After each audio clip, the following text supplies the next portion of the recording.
PM का पंजाब के फिरोजपुर का दौरा सुरक्षा कारणों की वजह से रद्द हुआ, क्योंकि वो जिस रास्ते से जा रहे थे वहां प्रदर्शनकारियों ने उनका रास्ता रोक दिया। वैसे वो पहले हेलीकॉप्टर से फिरोजपुर पहुंचने वाले थे, जो सुबह सुबह बठिंडा पहुंच भी गया था, लेकिन बारिश की वजह से उनको 20 मिनट तक बठिंडा में इंतजार करना पड़ा। और जब बारिश नहीं रुकी तो यह फैसला किया गया कि वो सड़क के रास्ते फिरोजपुर जाएंगे, जिसमें 2 घंटे ज्यादा लगते। गृह मंत्रालय की ओर से जारी बयान में कहा गया कि इस बारे में पंजाब पुलिस के डीजीपी को बताया गया था और जरूरी इंतजाम करने के लिए कहा गया था, लेकिन फिरोजपुर के हुसैनीवाला, जो पाकिस्तान की सीमा के करीब का इलाका है, वहां पहुंचने से पहले ही प्रधानमंत्री का काफिला फ्लाईओवर पर फंस गया, क्योंकि प्रदर्शनकारियों ने उसे जाम कर दिया था।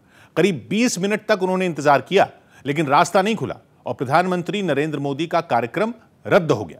गृह मंत्रालय के मुताबिक दौरे की हर जानकारी पंजाब सरकार को दी गई थी, इसलिए उसे जरूरी इंतजाम करने चाहिए थे। यही नहीं, गृह मंत्रालय ने यह भी कहा कि पीएम की सुरक्षा के मुद्दे पर पंजाब सरकार को बैकअप प्लान भी तैयार रखना चाहिए था, लेकिन ऐसा कुछ भी नहीं हुआ। उल्टा खबर है कि मुख्य सचिव और पंजाब के डीजीपी की गाड़ियां पीएम के काफिले में शामिल ही नहीं थी।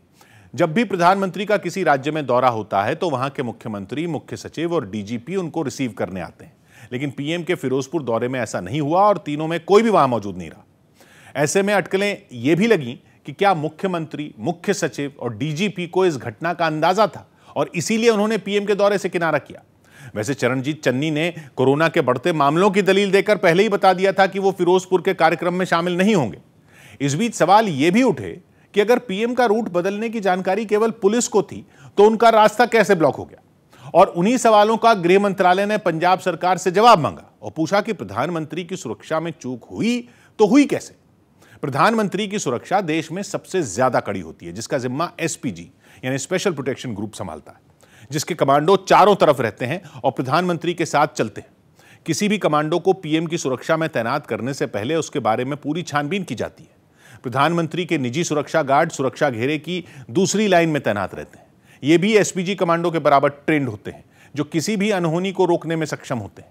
जबकि तीसरे सुरक्षा घेरे में एनएसजी तैनात होते हैं और चौथे में अर्धसैनिक बल के जवान और अलग अलग राज्यों के पुलिस अधिकारी होते हैं।